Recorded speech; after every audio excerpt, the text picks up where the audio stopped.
Berjumpa kembali dalam Di Balik Cerita. Kali ini, Di Balik Cerita akan menyajikan sebuah kisah yang berjudul Tuyul Warisan. Namanya Darto, 25 tahun. Saat itu ia pulang ke kampung halamannya setelah pemakaman Mbah Warto, kakek satu-satunya yang dulu sempat menghilang dari keluarga selama 20 tahun yang lalu. Rumah Mbah Warto berada di ujung desa yang terlihat lebih menyeramkan dari yang Darto ingat. Dengan tembok yang kusam, jendela penuh debu, dan bau kemenyan yang menyengat menyambut begitu pintu dibuka. Di tengah tumpukan surat dan barang-barang tua, Darto menemukan ada sebuah kotak kayu kecil berisi surat wasiat. Untuk cucuku Darto, Mbah wariskan padamu segala yang Mbah punya, termasuk yang selama ini membantu Mbah menjadi kaya raya. Rawat baik-baik tuyulku, namanya Ucil. Darto membaca ulang 2 kali. Hah? Warisan tuyul? Kirain sawah atau apa gitu kek? Gumamnya sambil tertawa kecut. Namun ia tidak terlalu memikirkan si tuyul itu. Mungkin saja mbahnya hanya bercanda.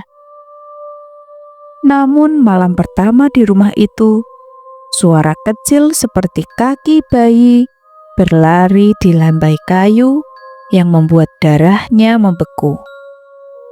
Saat Darto membuka lemari tua di belakang rumah, ia melihatnya.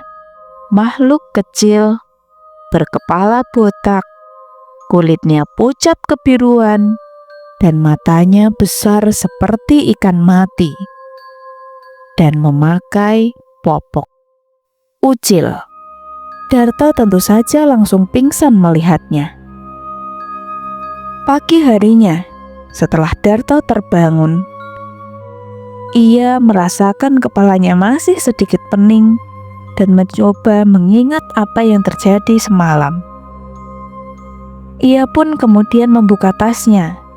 Ia hendak mengambil uang 10.000 untuk membeli sarapan di pagi itu. Namun begitu ia membuka tas itu, uangnya bertambah 10 juta. Hah? Ini uang dari mana? Kemarin kayaknya kesini cuma bawa 150.000.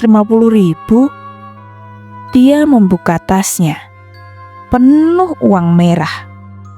Meskipun semalam dia yakin tas itu masih kosong, hanya berisi uang receh 10 ribuan dan 2 ribuan yang ia bawa dari rumahnya.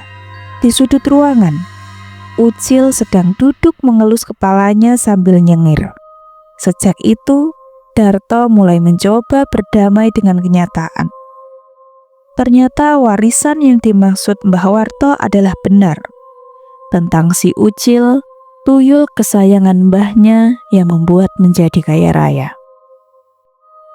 Ya udahlah, syukur kalau wujudmu bisa beneran bikin aku kaya.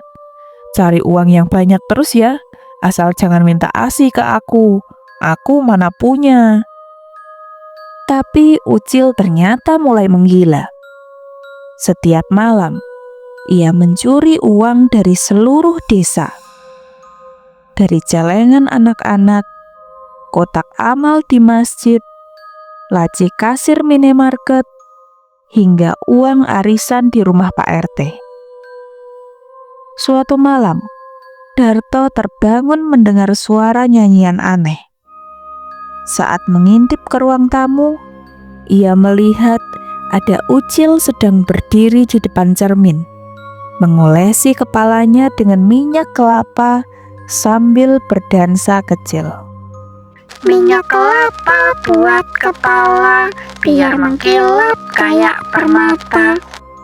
Darto segera menutup pintu kamarnya perlahan dan pura-pura tidak pernah melihat apa-apa.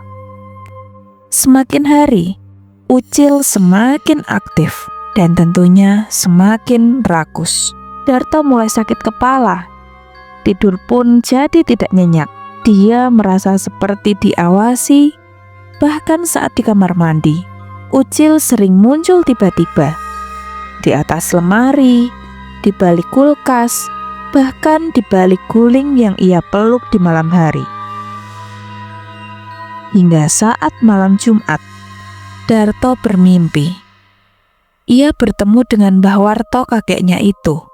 Mbah Warto muncul dengan wajah hancur dan mata berdarah, duduk di kursi ruang tamu. Kamu ki nggak ngerti toh? Tuyul itu bukan cuma kerja. Dia juga haus. Dia juga lapar. Ada tumbal yang harus kamu bayar. Darah, bukan cuma rupiah. Cari ayam hitam atau burung hitam. Seketika Darto terbangun dengan tubuh gemetar. Lalu tidak lama setelah itu, dari dapur terdengar bunyi tetesan air. Tapi itu bukan air. Itu darah ayam yang menetes dari mangkuk yang tidak pernah dia isi. Dari situlah Ucil mulai minta jatah. Setiap malam Jumat, Darto akan mencarikan makanan untuk si Ucil. Kalau Darto telat memberi tumbal berupa darah ayam atau burung hitam, selalu ada konsekuensi. Entah kucing tetangga yang tiba-tiba hilang lalu muncul bangkainya di rumah, atau anak kecil yang mimpi buruk lalu demam tinggi dan berjalan ke rumah, hingga lampu rumah yang menyala padam sendiri dengan memunculkan banyak penampakan yang ada di rumah itu. Dan terkadang terdengar suara bayi menangis dari dalam lemari. Suatu malam, Darto kehabisan ayam. Ia mencari ke semua pasar dan semua kampung, tidak menemukan ayam ataupun burung yang berwarna hitam. Ia pun akhirnya mencoba menyembelih ayam potong biasa yang ia beli di pasar. Berharap Ucil tidak tahu bedanya. Yang penting bagi Darto itu adalah darah ayam. Uang di dompet yang tadinya berisi uang 100 ribuan berubah menjadi daun jambu. Astaga, si tuyul ini bisa bedain juga ayam hitam sama ayam potong. Duh, gak bisa tak curangin nih. Darto mulai merasa kehilangan kendali atas hidupnya. Setiap detik ia menjadi ketakutan.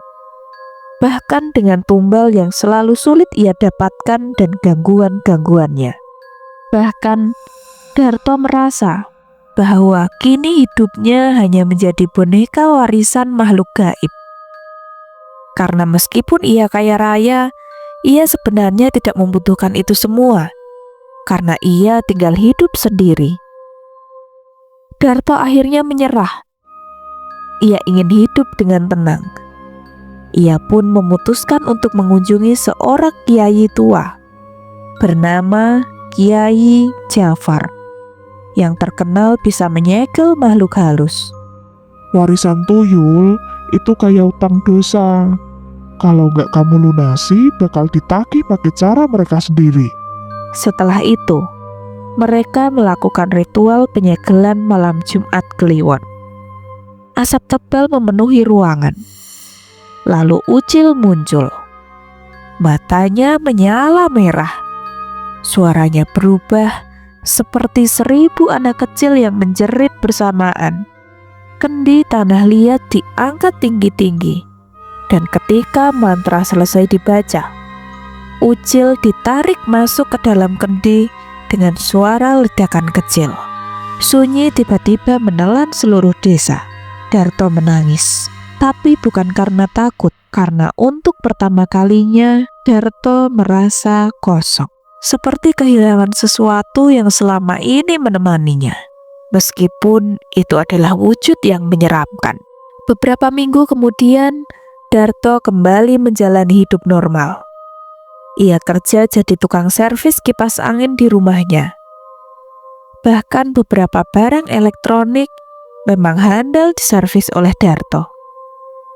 Namun setiap malam Jumat Kliwon, kipas angin di rumahnya berputar sendiri. Dan saat kipas itu berputar, seakan ada angin yang terbawa bersama suara lirih. Minyak kelapa buat kepala, biar mengkilap kayak permata. Darto hanya bisa menatap ke sekeliling dan berbisik, "Walah mbah, ngasih warisan kok ya yang kayak gini. Bikin pusing aja mbah." Nah kawan-kawan, itulah tadi kisah tentang Darto bersama tuyul warisannya si Ucil. Bagaimana pendapat kalian? Bisa tulis di kolom komentar. Dan sebelum video ini berakhir, pastikan kawan-kawan sudah menekan tombol like dan tombol subscribe agar kita masih bisa terus bercerita tentang kisah-kisah yang berikutnya. Karena di balik cerita masih ada cerita.